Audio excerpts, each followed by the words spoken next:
Muito bom dia, muito bom dia. Estamos de volta. Mais uma aula do Canal Educação, terça-feira, dia 9 de agosto, às 10h20, com a minha segunda série. No estúdio 2, o chefe Renan, a plateia maravilhosa, a titia Dene. Tudo bom, Lavínia, Larice, Érica. A galera que está com a gente é de Baixa Grande do Ribeiro, São Francisco do Piauí. Quem mais, Renanzinho, que está com a gente hoje? Oi, Gabriel, bom dia. Gabriel, eu queria ter uma curiosidade. Sempre não, às vezes. No último horário, tu tem uma cor para fazer. Que coisa é essa, Gabriel? Que tu sempre sai. Toda vez tu fala. Professora, eu preciso sair porque eu tenho uma coisa para me fazer. Tô curiosa. É o quê? Ah, ele vai para aula de física, né? Porque ele vai me abandonar aí para. Ah, entendi. Ah, ele não quer. Tá bom, o Renan tá me dizendo aqui, Gabriel, porque tu não quer me magoar, tu tá educado, né? Tu vai pra aula de física. Aí, como não quer causar problema comigo, diz que tem algo pra resolver. Realmente, Renan, já prestei atenção nisso. Ele diz assim umas coisas. E geralmente o Caio tá por aqui mesmo. É, não, né, Gabriel? Tá bom. Tô vendo aqui. E o pessoal, cadê os professores mediadores? Quais são as cidades que estão com a gente hoje? Para dar um bom dia, para se fazer presente. São 10h24. O Caio é corintiano?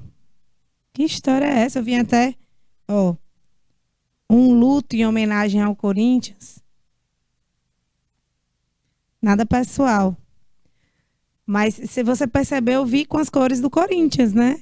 Mas é uma espécie de luto. Porque o que pode fazer, né?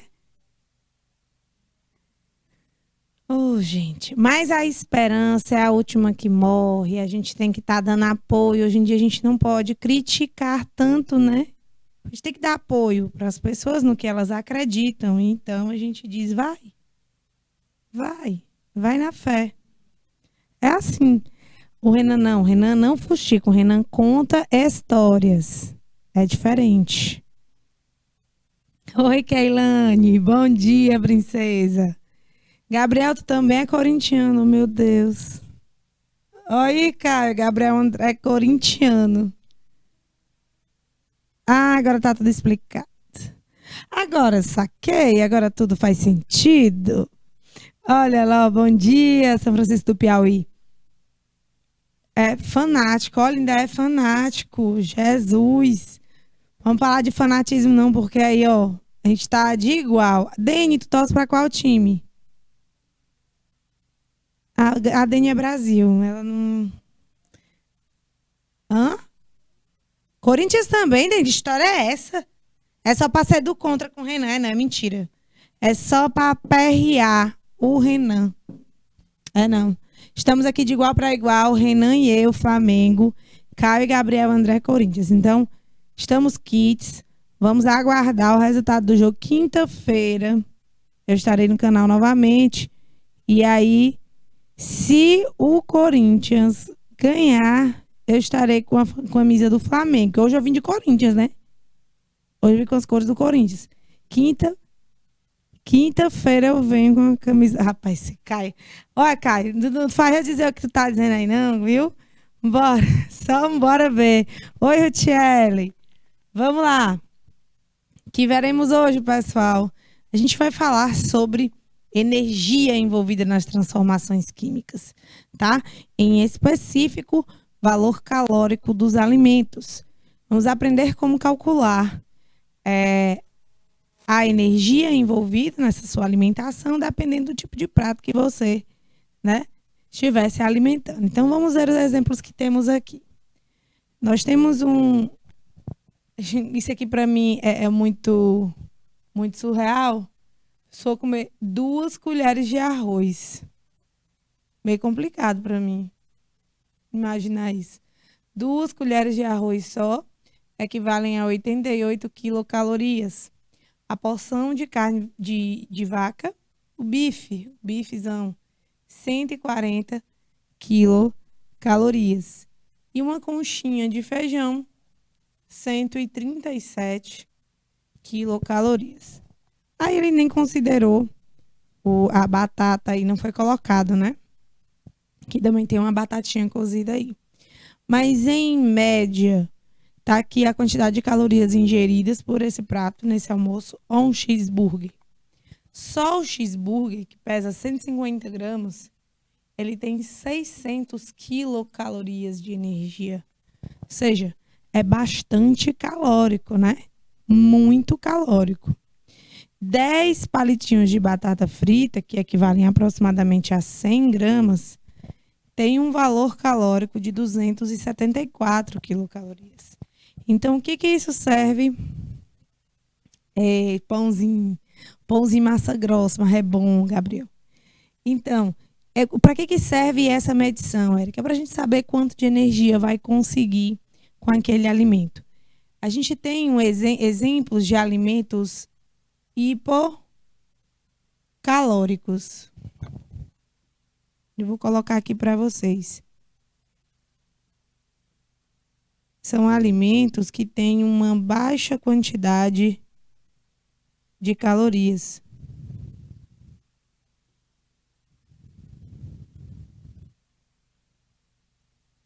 Que são interessantes, principalmente quando você está em processo de reeducação alimentar, que você tem aquela necessidade, aquela vontade de comer, muita vontade de comer e meio que você não se controla. Então, na salada, abuse um pouquinho de chuchu e abobrinha cozidos. Cozidos no vapor, o ideal, tá?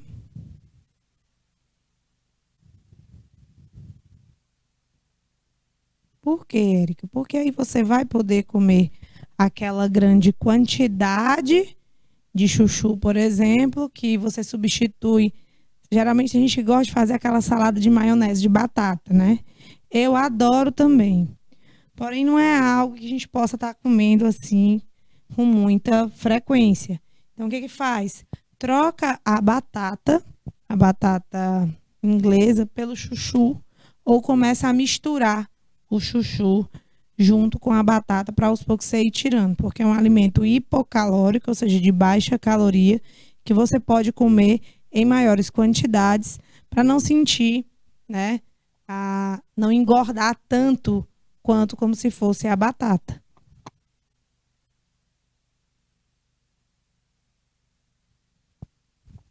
Tem uma nutricionista que ela diz muito assim, muito pra gente, que não interessa o tipo de alimento, a regra é uma só. A regra é uma só, que não adianta você ficar enlouquecendo com dietas malucas. Deixa eu só ver aqui que tá ruim, Renazinho. Ó, não é nem alimentos, é a energia consumida.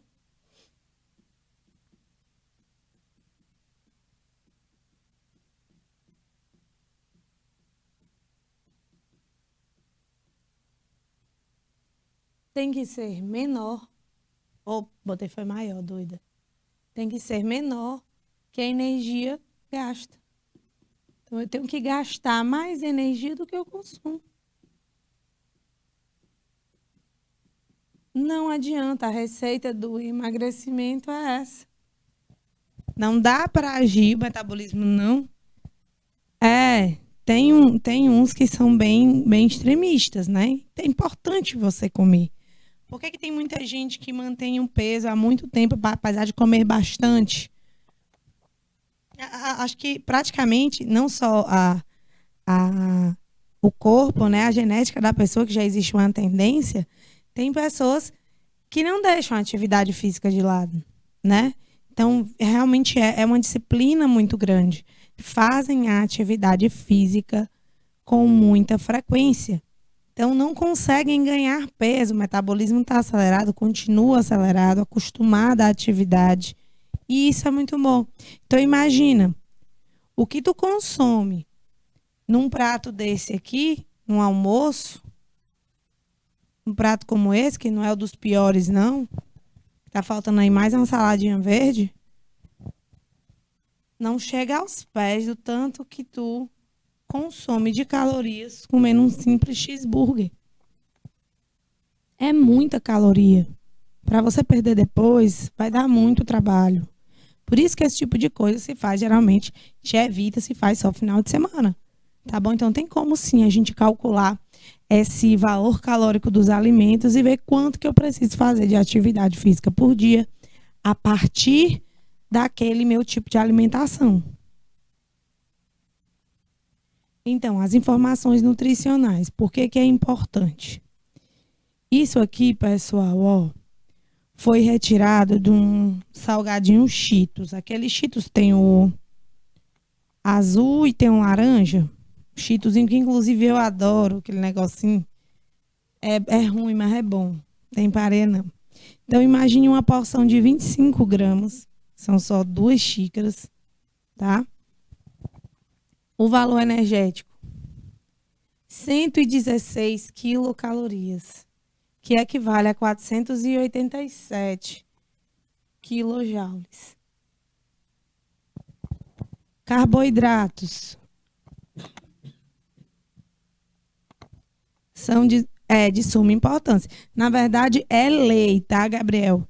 Tem que vir. E agora, se não me engano, a partir de 2024, todos os rótulos têm que vir com os constituintes mesmo lá, os ingredientes em português. Porque se você for olhar no shampoo, por exemplo, você não vai ver os ingredientes, a constituição do shampoo em português. Só tem em inglês. E agora é lei no Brasil, o MAPA colocou uma portaria que obriga todos os fabricantes a colocarem os ingredientes dos produtos vendidos no Brasil em português. Que a gente vai saber exatamente aquilo que a gente está consumindo, tá? Então, também é lei essa informação nutricional que vem nas embalagens dos lanches, de tudo, na verdade, do alimento que é consumido. Os carboidratos, eles colocam que tem 18 gramas, dos quais 0 grama é açúcar. Então, não tem açúcar? Tem. É porque o valor diário que não foi estabelecido. Não tem uma quantidade, digamos assim, caracterizada, específica do açúcar, mas existe. Proteínas, 1,6. Gorduras totais, que podem ser saturadas, trans, monoinsaturadas, poliinsaturadas. O que é isso? Bom, gorduras saturadas são aquelas gorduras que não têm a ligação dupla, tá bom?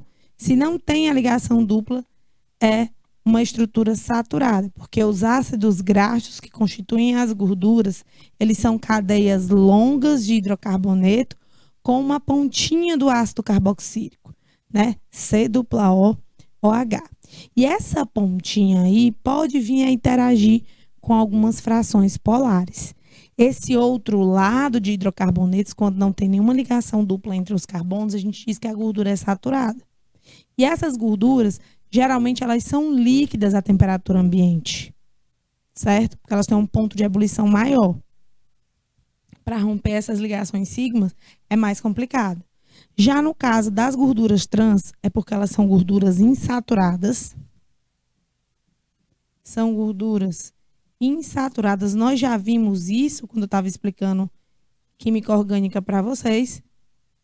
São gorduras insaturadas de configuração trans. Olha só. A configuração, o que é isso, Érica? A ligação dupla, sendo ela aqui, ó.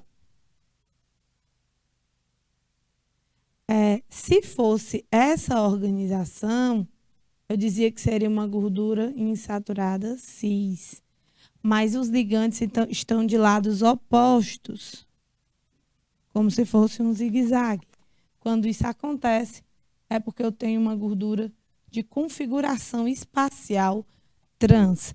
Érica, isso realmente modifica a gordura, em termos realmente práticos, sim, porque o nosso corpo ele reage de maneira diferente a essas configurações, né, espaciais das moléculas. Exatamente, Gabriel. Também tem ao glúten, tá? Que são os celíacos. As gorduras monoinsaturadas quer dizer que você tem apenas uma ligação dupla lá dentro daquelas cadeias. Essas aqui, perdão, gente, as gorduras saturadas, né, que são oleosas, elas formam as placas de gordura, são sólidas, placas de gordura, aterosclerose, tá bom? Gorduras poliinsaturadas também. Colesterol, que é um tipo de esteroide, é um tipo de lipídio, né? Não é gordura, é um tipo de lipídio. Tem as fibras alimentares, que é zero. O sódio, 169 miligramas. O sódio só perde para o ácido fólico, que foi adicionado, e para as gorduras totais. Então, é praticamente sódio e gordura, um salgadinho desse. Fora os outros conservantes, realçadores de sabor, enfim, o glutamato monossódico, né, que está lá presente e é associado justamente ao Alzheimer e ao Parkinson. Já tem estudos que associam o glutamato monossódico presente na maioria dos salgadinhos, tudo relacionado à crocância desses produtos industrializados, que é o glutamato monossódico que oferece isso. Tá, já tem estudos relacionando o glutamato com o aparecimento, desenvolvimento de Alzheimer e doença de Parkinson, tá? Então, por aí você tira que o negócio é sério. Então, vejamos. Vamos ver se a gente consegue calcular. Utilizando a informação sobre o valor energético da tabela anterior, quantos quilojoules correspondem a uma quilocaloria? Eu vou voltar. E lá tem o seguinte: 116 quilocalorias equivale a 487 quilojoules. Opa, 116. Vou colocar aqui, ó. A informação que tem lá é que 116 quilocalorias equivalem a 487 quilojoules. Aí a pergunta é: quantos quilojoules correspondem a uma quilocaloria? 2 minutinhos para vocês responderem aí. Bora lá, Renanzinho. 2 minutinhos.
E aí?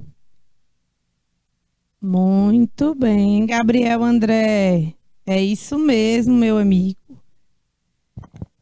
Aproximadamente 4,19 quilojoules. É isso aí.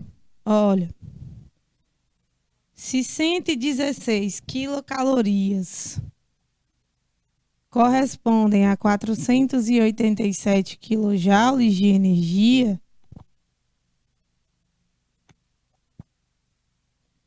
quantos quilojoules de energia equivalem a 1 quilocaloria? Então, a regra de 3 bem simples. A gente teria aproximadamente 4,19 ou 4,198 kJ. Agora, a outra pergunta era, comendo todo o conteúdo, que são 48 gramas do salgadinho, quantas calorias estamos consumindo? A gente viu que 116 quilocalorias seriam em relação a 25 gramas do salgadinho, tá? E aí ele pergunta se você consumir os 48 gramas desse salgado, quantas calorias você vai ingerir? Né? A pergunta é essa. Então, a gente vai fazer uma regra de 3 simples, ó. Para um consumo de 48 gramas. Como que ele chegou nisso? Deixa eu montar a regra de 3 aqui para vocês.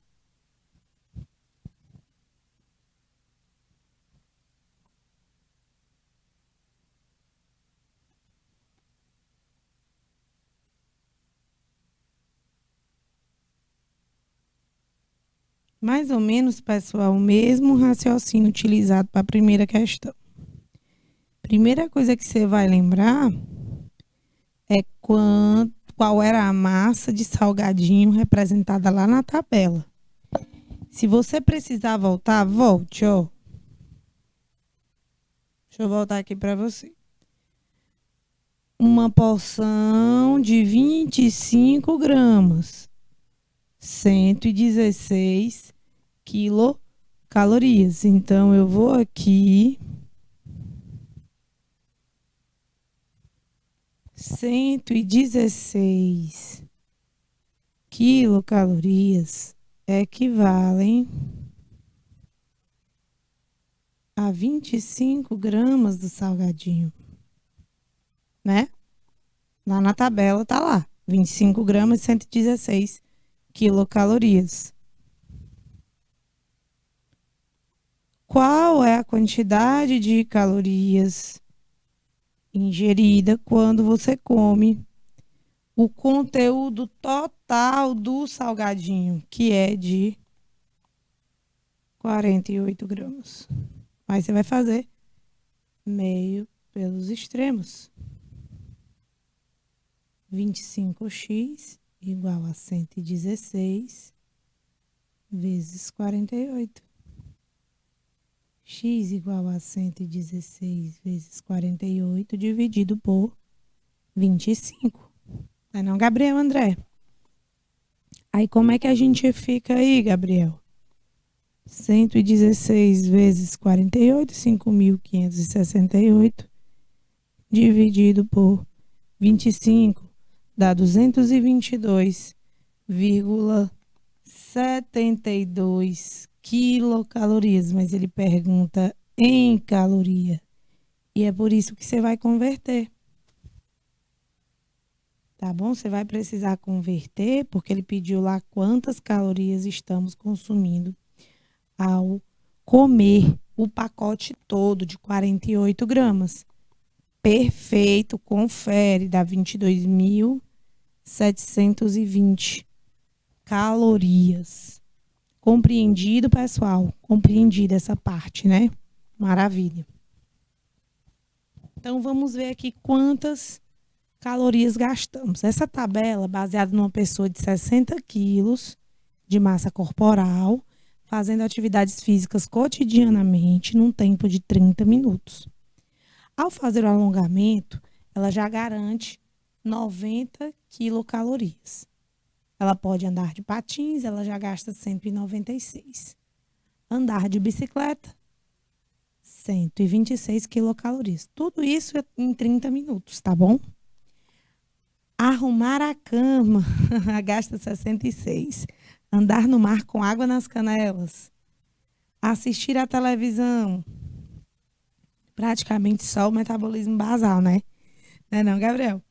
Quase nada. Bater a tecla do computador. Mesma coisa, praticamente tá parado. Beijar, vala-me Deus. 30 quilocalorias. Olha aí, Renan. Correr a 12 km por hora. 445 quilocalorias. Dormir, gasta-se apenas 30 e levar o cachorro para passear. Se for o cachorro da nossa intérprete Rachel, Raquel, lá na terceira série, aí eu acho que vai gastar mais do que 150. Porque o João... Meu Deus do céu, o João é... O cachorro, esqueci o nome do cachorro da Raquel, gente. Não é João, desculpa. Esqueci o nome. Mas o cachorro é terrível. Tipo o meu pequenininho também, o Pigoito. Então, aqui a gente tem as atividades físicas e o gasto calórico envolvido, tá? Então, isso é importante, gente, para a gente tentar observar como é que as minhas atividades diárias estão envolvidas nesse gasto energético, tá bom? Então, tá aí, você vê que correr gasta muito mais, numa certa velocidade. Então, se você fizer 30 minutos de atividade física intensa, é muito melhor do que 1 hora. Bom dia, galera! Seduc 7, Qual é a sede que vocês estão? Podem falar aqui com a gente, tá bom? São Francisco do Piauí sumiu, Baixa Grande do Ribeiro. Gabriel, André, exatamente. Isso mesmo, tá bom? Pessoal de Canavieira, muito bem. Coisa boa vocês estarem aqui. Sejam bem-vindos. Nós estamos falando sobre energia gasta durante, não só a energia adquirida durante a alimentação e como a gente gasta essas calorias adquiridas, né, durante as nossas atividades diárias. Então, o que é interessante, pessoal, é que a gente sempre faça 30 minutinhos de atividade intensa para a gente cansar. Dançar gasta muita caloria, tá? Dançar é muito bom mesmo, tá? Se você fizer 30 minutinhos de dança intenso, gente, porque já existem vários trabalhos científicos, tá, a respeito disso. Atividade física não quer dizer só tempo. Tua atividade cardíaca, tua atividade, na verdade, cardiorrespiratória, toda a tua movimentação, se tu fizer intensamente durante 30 minutos, tu vai ter resultados melhores do que se tu fizer naquela velocidade normal, 1 hora ou 2 horas de atividade física.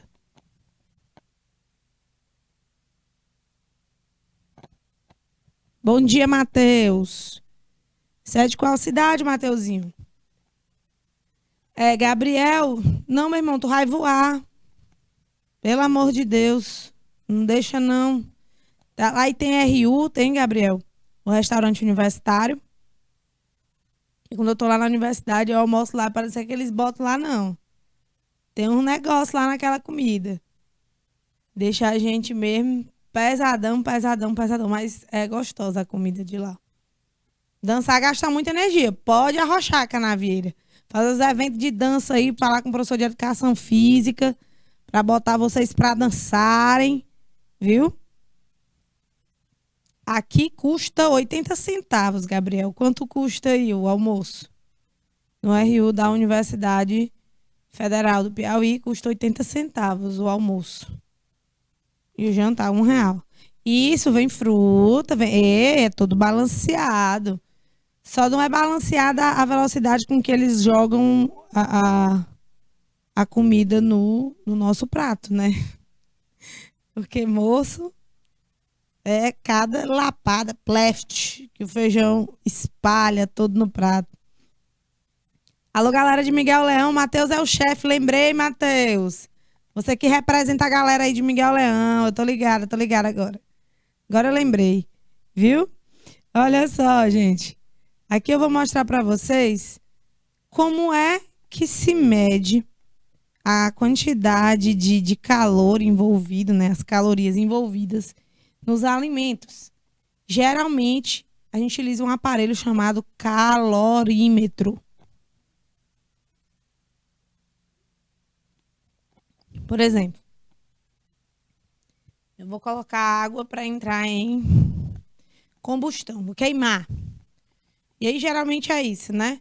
A quantidade de calor, por exemplo, das combustões. Coloco lá. Ave Maria, Gabriel, pois pronto. Aí queimo. O que é essa quantidade de calor? O que macete, né?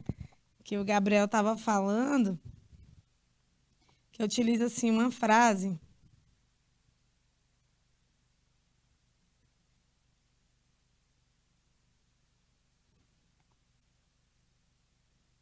Que é assim. Que macete.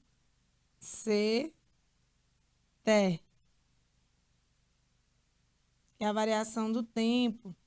Que macete.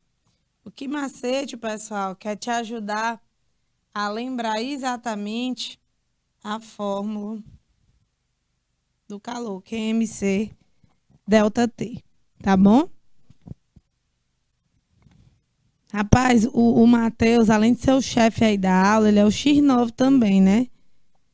Olha, Canavieira, quem é o X9 da sala de vocês? O Matheus, lá de Miguel Leão, é o X9 da sala dele. Diz que o Jonathan não tá prestando atenção na aula. Ei, Jonathan, te ligue. Essa Eduarda é da onde? Como é que eu vou saber aqui? Tem que saber de onde é. Olha só, e esse calor liberado, pessoal, ele é medido em quê? Em calorias. E é assim que a gente vê, utilizando esse aparato chamado de calorímetro. Aí você mede a massa dos reagentes em grama e a variação da temperatura que ocorreu lá dentro do calorímetro. E a gente precisa saber o calor específico dessa substância, que é o calor que cada substância possui, tá bom? Por isso que o nome é específico. Então, vamos para a entalpia, né? Entalpia, turma, é o calor trocado à pressão constante, certo? Ó a Wanda chegando aí para botar moral, prestar atenção na aula, rapaz. O que é o calor trocado à temperatura constante? O calor trocado, pessoal, é porque ele pode ser liberado ou absorvido.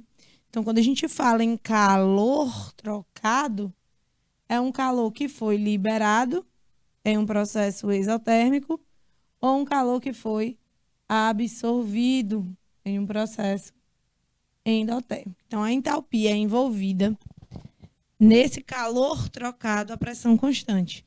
E a gente só mede a pressão constante por quê? Porque toda vez que altera, Maria Eduarda, bom dia, toda vez que eu altero a pressão, eu vou alterar a entalpia. Eu não tenho como manter esses valores de entalpia, porque se modifica bastante quando você muda a pressão, tá bom? A gente representa a entalpia pela letrinha H, em homenagem ao Res, tá? Na prática, a gente mede a variação. Com a grandeza que não dá para a gente analisar o percurso dela. O que interessa é apenas o estado inicial e o estado final. E o que é isso, Érica? O HF, turma, é a entalpia no estado final. Por que final? Entalpia dos produtos. O HI já é a entalpia no estado inicial, que é a entalpia de quem? Entalpia dos reagentes. Porque numa reação química, quem é o estado inicial? O estado inicial em uma reação química são os reagentes.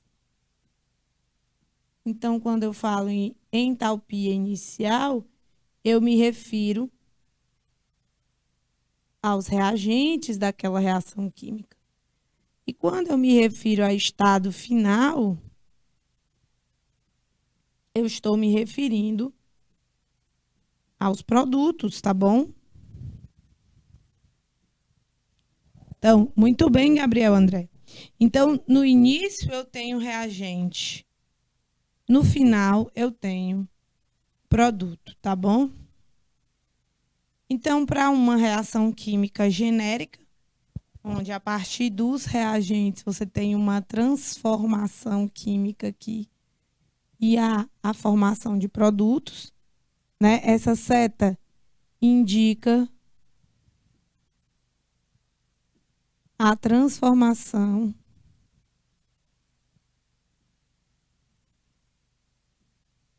química ocorrida, tá bom? Quando você vai mudar a constituição química do material, tá? Reagentes e produtos. Esse é o estado inicial. Esse é o estado final. A variação de entalpia, produto menos reagentes. Então, eu vou pegar a entalpia de A e a entalpia de B. Então, nesse caso, como seria se eu quisesse representar esse ΔH aqui, utilizando entalpia de A ou de B? Quem é o produto, né? O B. Então, seria a entalpia de B menos a entalpia de A. Vocês estão entendendo como é que funciona isso? Esse critério aqui que foi utilizado, sempre o estado final menos o estado inicial, tá bom? E aí, Canaveira, quem tá bagunçando aí na sala de vocês? Olha só, quando o processo envolve absorção de calor, quando o processo envolve absorção de calor, eu quero dizer que esse calor está participando com os reagentes químicos. Foi necessário esse calor para os reagentes, tá? Então, a absorção de calor está associada ao calor do lado dos reagentes, tá? E geralmente aparece assim, ó. A mais 210 kJ, por exemplo, produzindo B. O que eu quero dizer com isso, Érica? Traduzindo em miúdos, é que a minha variação de entalpia, ela vai ser positiva, ela vai ser maior do que zero, tá? Porque vai ter absorvido calor. Já na reação de liberação de calor, o calor não faz parte mais dos reagentes. E sim, quando você tem uma reação em que há liberação de calor, esse calor está saindo junto com os produtos, está sendo formado, está sendo liberado.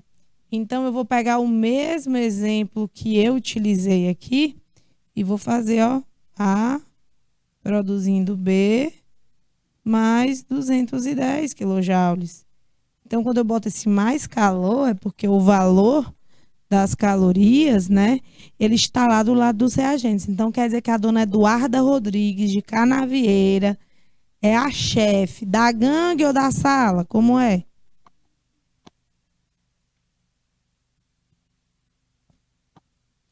Não adianta negar, viu, Eduarda? Tem que dizer a verdade. Aqui não tem esse negócio, não.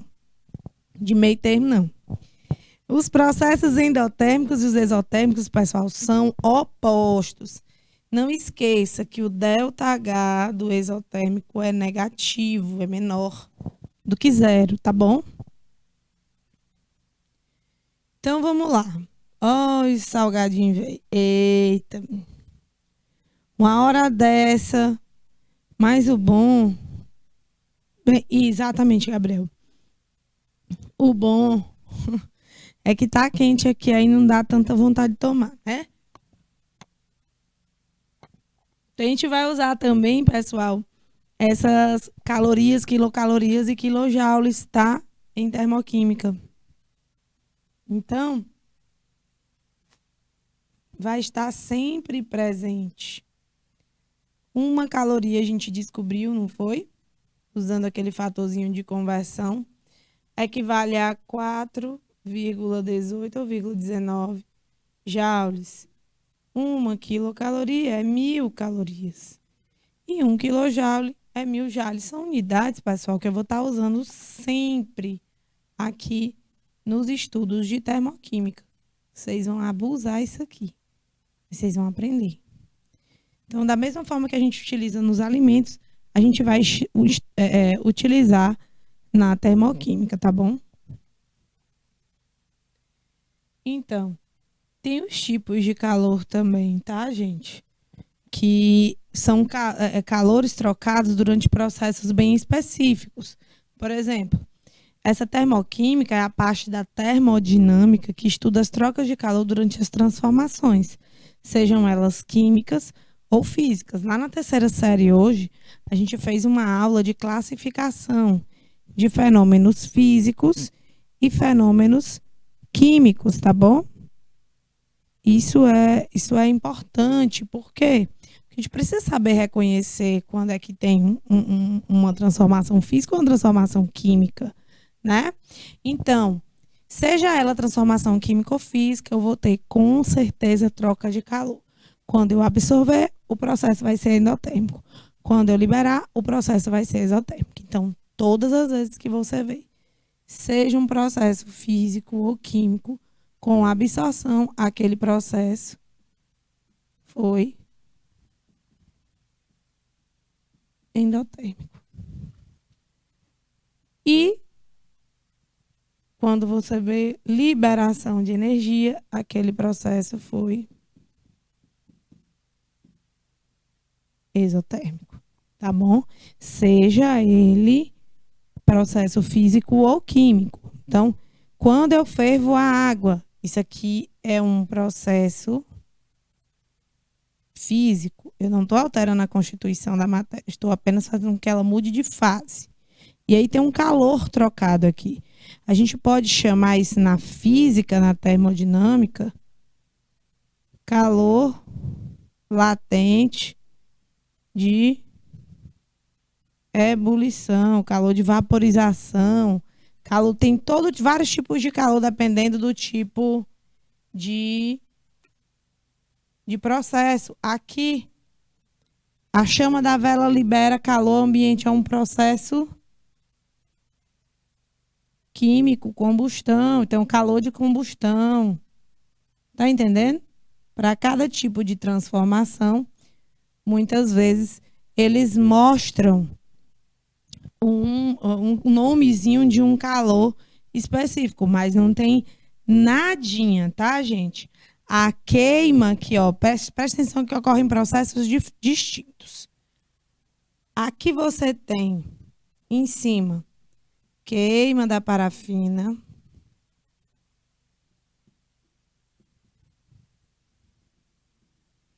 E como a queima é um processo exotérmico, calor é liberado ao meio. Como esse calor é liberado, aí a parafina vai lá e absorve. Sofre o quê? Fusão da parafina. Ela derrete. Porque ela começa a absorver o calor liberado da queima proveniente da queima nem queima da parafina, gente. É do fio que fica dentro da vela. O fiozinho de sisal. Tá lá dentro da vela, tá bom? Oi, Eduarda. Você é Eduarda Andrade ou é Eduarda Rodrigues? De Canavieira. A chefe do negócio, né? Então, a gente tem dois processos aqui que envolvem tanto o exotérmico como o endotérmico, porque para a parafina derreter, ela precisa absorver calor. E ela está absorvendo calor de quem? Né? Calor a partir da queima do fio. Essa queima do fio, que é esse processo exotérmico aqui, que é a combustão, é que é o processo químico. Mas já a fusão da parafina, que é o derretimento da parafina, é um processo físico. Quando a gente quer colar a vela em algum lugar, o que a gente faz com o fundo dela? A gente vai lá e aquece. Muito prazer, Eduarda. A gente vai lá e aquece o fundo da vela. Por que a gente aquece o fundo da vela, Eduarda? O que tu acha? Por que que a gente aquece o fundo da vela? A gente aquece aqui esse fundo da vela, que é para ele derreter um pouquinho e conseguir colar no chão bem bonitinho. E aí ele gruda mesmo, tá? Porque você foi lá e conseguiu derreter um pouquinho, fundir um pouquinho o fundo da vela. É igual cola quente, né? Tem que ter, Eduardo, tem que ter, é verdade. Então, dentro da vela, esse processo, gente, de queimar a vela, ocorrem duas transformações, a física e a química. A fusão da parafina é a física e a queima do fio é o processo químico envolvido aí. De certo, a gente tem dois processos simultâneos, que é a absorção de energia pela parafina para que ela se funda e a queima do fio liberando essa energia. Como é que a gente visualiza isso num gráfico? Em um gráfico, gente,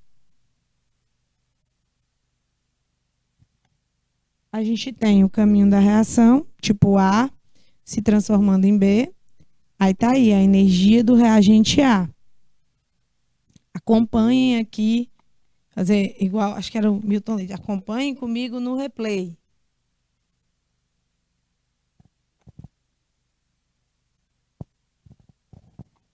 Aí vamos ver aqui a entalpia do reagente, o HR aqui, só para dizer que é reagente, tá? O reagente em questão, que eu estou me referindo, é o reagente A. Quando eu vou passar um pouquinho, ó, aqui, e aí eu vejo que nessa reação, a energia do produto está muito acima da energia dos reagentes. Então, eu posso dizer que durante esse processo houve absorção de calor, né? E se houve absorção de calor, a gente tem um processo endotérmico. Como a entalpia dos reagentes, ó, veja bem, como a entalpia dos reagentes é menor para ocorrer a reação, é necessário o quê? Absorção de calor. Vocês estão conseguindo entender isso? A entalpia dos reagentes é menor. Então, para a reação acontecer, eu preciso absorver calor.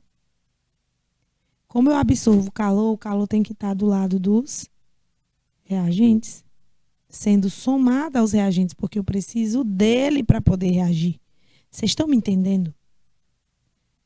Então, reagente mais calor pode formar o produto em reações endotérmicas. Gente, copia isso é importante. Quando você for copiando, você vai anotando, tá? Reagente A. Vou dar 2 minutinhos para vocês copiarem esse gráfico, porque ele é dificilzinho de copiar, tá bom, Renan? 2 minutinhos para os meninos copiarem.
Sim, Gabriel. Gabriel, aqui na verdade eu não estou nem mostrando a energia de ativação, tá? Eu não estou nem mostrando a energia de ativação aqui, mas eu vou mostrar, tá bom? Mas é mais ou menos como se fosse isso, tá? Então já sabe que a entalpia nas endotérmicas é um valor positivo, porque não é produto menos reagente, o produto está lá em cima, né? Então, tá aqui. No caso, seria exotérmica. Deixa eu corrigir isso.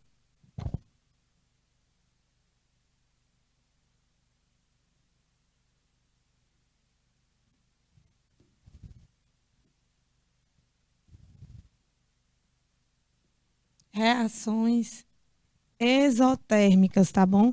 Essas reações exotérmicas, elas ocorrem com liberação de calor.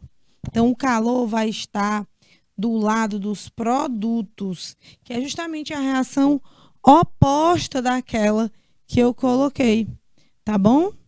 A oposta daquela que eu coloquei para vocês.